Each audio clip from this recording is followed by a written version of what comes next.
Hello and welcome to my February wrap-up. I read 7 books in February, 5 physical, 2 on the Kindle, and we're gonna talk about them because I didn't read a lot of them in a vlog, and also I wanted to do a wrap-up and it sounded like fun. So we're going not in chronological order. I've kind of divided it by genre.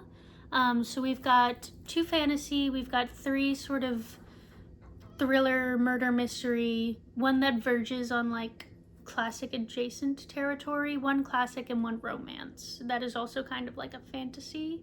So I'll explain more of that later, but for now, let's just get into it.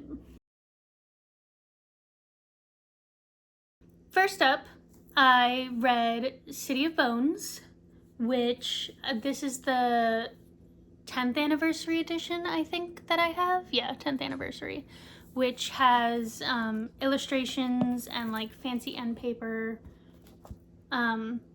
If you don't know what the City of Bones is about, it is I'm just gonna put that. If you don't know what City of Bones is about, it is a YA fantasy, low fantasy, by Cassandra Clare. It is the Mortal Instruments series. It's the first series in the Shadowhunters universe. I read this series for the first time when I was like 13, I think, and definitely did not realize how problematic some aspects of this book were. Mainly that one plot point that everyone's like, what the fuck, when they read it when they're older, but if they read it when they were younger, they were like a little more chill about it. I don't know why. It's like that fucked up series that you read when you're like 13, 14, and you're like, that's my fucked up series. You'll probably hear a lot of people talk about The Infernal Devices, which is the prequel to City of Bones, set in London in the 1800s at some point. That's also a very good series, one of the best love triangles out there, but that's not what we're talking about today. City of Bones follows Clary Frey as she discovers the world of Shadowhunters, essentially. It's very like ordinary girl gets thrust into a magical world type of thing. And if you like witty banter, if you like demonology and like angelology, like Bible stuff, it's not religious, it just draws a lot on Christianity and that sort of angel demon dichotomy. Although there are references to other religions there, like Simon Lewis is notably Jewish, but you know, you've got vampires, werewolves, warlocks, fairies, not like Sarah J. Maas fairies, more like Holly Black fairies. Kind of if you combined those two, I think is what I would call the fairies in this book. They're not like super important characters. Well, there's no fairy main characters, so if you're looking for fairies, I wouldn't go to this series. But if you're looking for demons and demon hunting, definitely go to this series. Just be prepared that it does read a lot like it was published in 2007, so it reads a lot like one of those early YA fantasies, which if you like it, you like it. So read at your own discretion, just know there's a weird plot point. I really like it. I love this series. I can acknowledge that it's kind of messed up, but I just kind of ignore that part. And then, of course, I also read City of Ashes, which is the second book in the series, which is my least favorite. Actually, no, City of Fallen Angels is my least favorite, but City of Ashes is the most awkward. And I'm gonna leave it at that. And then I'm actually gonna talk about hey, Kindle. I'm actually gonna talk about the fantasy romance I read next. Well, the romantic fantasy. It's a romance with fantasy elements. Romantasy? No. The Ornithologist's Field Guide to Love. As you can see, I was having a little bit of trouble deciding what genre this was because it does follow 2 magical bird people. Magical ornithologists. They're not magical. The birds are magical. Here, I'm just gonna put that right there. The birds are magical. So, but it takes place in, I think, the 1890s, and we follow Beth and Devin as they sort of compete in this magical bird capturing competition to see who's going to win Birder of the Year. And this is a very coveted position. Everybody wants in on it. And the person who wins will also be granted tenure, I guess, if they're a professor, which I assume most of them are. So Beth's main thing is like she wants tenure, and she is annoyingly distracted by how attractive Devin is. And Devin's main thing is that he wants Beth, and the bird is just kind of like a side thing that he's pretending is a part of this. My one issue with this book is that I didn't get a lot of backstory as to why Devin was so avidly into birds. Like, it just, I understood why Beth sort of was an ornithologist. I didn't understand why Devin was, because most of his personality was just being really into Beth, which I'm not complaining about. I love a man who simps, but that was my one issue with this book, is I wasn't totally sure of Devin's motivations for becoming an ornithologist. But if you're in for a good time, if you want a silly little, light little romance with... honestly, this is one of the funniest romances I have ever read. I loved it so much. It is kind of a lot, but I think if you separate the books, like, don't read them back to back, but I think if you separate the books and read them like spaced out, I think you'll enjoy them more. Like, I haven't read the second book to this series yet because I'm giving myself a break from India Holton's writing. She's very funny, but I think too much of it at once could be like eating too much candy at once, and then you just kind of get a tummy ache. You know what I mean?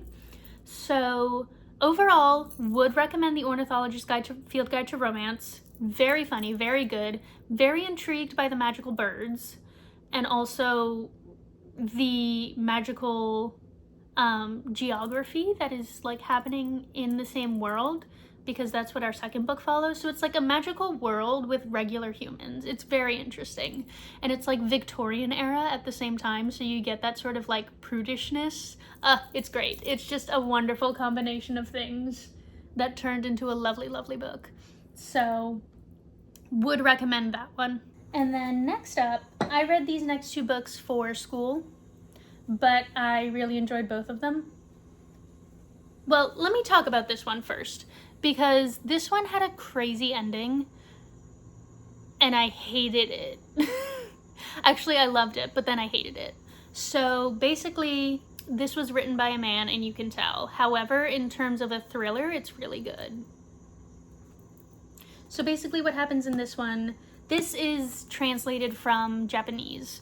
So it takes place in Tokyo, and basically what happens is this woman does something unthinkable to protect her daughter, and her neighbor basically helps her out, helps her hide the body, and it follows the investigation into this man's death. I think that's all I can say. I think that's all I can say without like spoiling anything. Just know the neighbor is like a mathematical genius, and this is part of the Detective Galileo series. Detective Galileo is not a detective, he's an assistant physics professor who's just very, very smart and helps the police sometimes. But very good book. Very frustrating book.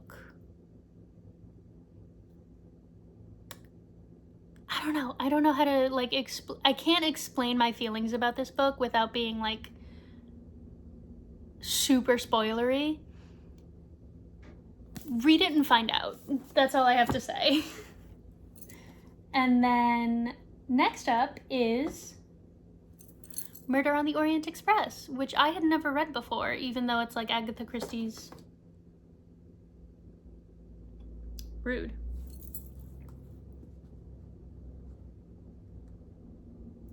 Even though it's Agatha Christie's arguably most famous mystery, or novel, I guess. She only writes mystery novels. I really enjoyed this one. I liked the way it was laid out. It's separated into 3 parts, and you know, you've got your little table of contents in the beginning. Hang on, let me show you. So you've got your little table of contents, and it's split into part 1, the facts, part 2, the evidence, and part 3, Hercule Poirot sits back and thinks. Poirot? Poirot. It's definitely Poirot, not Poirot. Hercule Poirot sits back and thinks. And then you kind of get like not spoiled, but like you get to see like what each chapter is called. So part 2, the evidence, all the chapters start with the evidence of blah, blah, blah, blah, which I think is very funny. This ending definitely surprised me.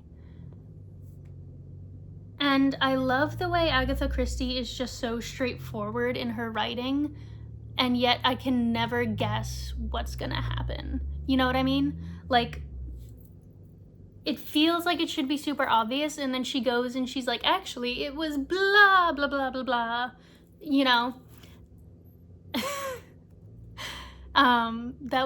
That's exactly how she did it too. But it was really good. I've never actually read, no, I have. I read the ABC Murders, and I think that's Poirot as well.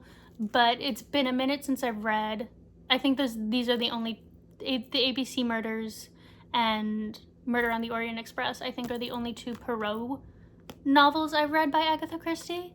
And the way she introduced him was so funny. She was just like, that's a very strange looking man. He's shaped like an egg. And I think I might have laughed out loud when I read that. I definitely underlined it because I was like, that's like your guy. Hang on. A ridiculous looking little man. The sort of little man one could never take seriously. That's your main guy. I just thought that was funny. It also says, like, right above that, it goes, what an egg-shaped head he had.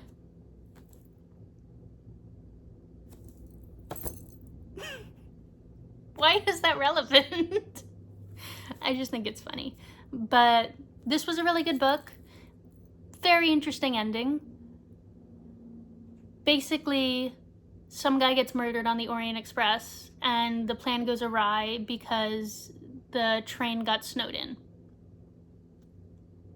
That's the best way I can describe this, I think. And then next, this is a sort of cross between a murder mystery and a classic. I read Murder in Highbury by Vanessa Kelly, subtitle An Emma Knightley Mystery. So basically, this book takes place after the events of the book Emma by Jane Austen, and someone, I'm not saying who, gets murdered in Highbury. And Emma takes it upon herself to find out who did the murder because she thinks the constable is doing it wrong. Which is so funny to me. I mean, to be fair, the constable was doing it wrong, but Emma really just said, actually, let me do this. She moved on from matchmaking and now she's a detective. I found that, you know, career path amusing. My problem with this book is that I didn't feel like Emma did much to solve the mystery. And I talked about this a little in the video, but like I understand why she couldn't do much because this does take place in, when does it take place? The early 1800s, I think? So it's not like she had a lot at her disposal to solve a mystery. But I kind of wish there was a little bit more detective work being done. That's kind of what I expected out of the mystery. But other than that, I really enjoyed being back with all these characters. I loved them to bits. I think for the most part, they stayed very true to the characters that Jane Austen wrote. And I think if you like the book Emma and I think if you like Jane Austen and you like the book Emma, then you'll enjoy this book, but I wouldn't necessarily recommend it to everyone. That was my sort of classic, but not a classic because it was written like, I don't know, in 2024, but it follows, you know, the classics characters. I don't know. And then I also read, this is the last book, I read Great Expectations by Charles Dickens. This is the first Charles Dickens book that I've read, And that man, did he ever get paid by the word? Oh my God. But I really enjoyed this one. I think, you know, it says a lot about society and a lot about young boys and Pip and his immediate, like, first of all, I don't know what anyone expected by giving a ton of money to like a 14-year-old. Of course he was gonna go into debt. I wasn't expecting, like, Pip has this idea of who his benefactor is. Okay, first, let me explain the plot. So Pip is this kid whose parents are dead, and he's being raised by his sister and his sister's husband. And he, one day, comes into an inheritance, and he moves to London, and he learns how to be a gentleman, essentially. A lot of other things happen in this book, but that's like the very brief synopsis of the general idea of what the book is about. So this book, I didn't have any expectations going into it because I didn't really know what it was about. I haven't really heard much about this book.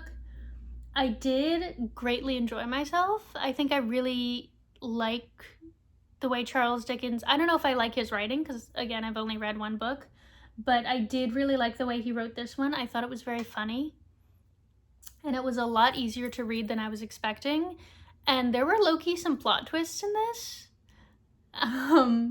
but I thought it was really good. I really liked it. I think it says a lot about the emphasis we place on wealth and status in society and how it's all kind of bullshit. I think it says a lot about, you know, the class divide, and it's kind of like an Annie story without like a Daddy Warbucks.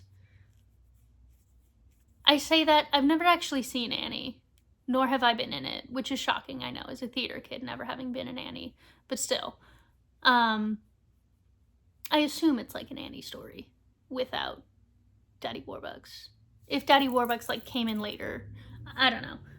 I don't know enough about Annie to follow this through with anything. I would recommend this. This is probably one of the easier classics to read. And if you're looking to get into it, I wouldn't start here, but this is definitely a great next step, I would say. And if you are into classics and haven't read this yet, what are you doing? What are you doing? Anyway, that is my February wrap-up. I read these 7 books, and only 2 of them were for school. I'm kind of hoping that I read more books in March, but I'm not sure if that's going to happen because one of the books I'm reading is Words of Radiance, and as everyone knows, that's like 2.5 books smushed into one. But these are my books.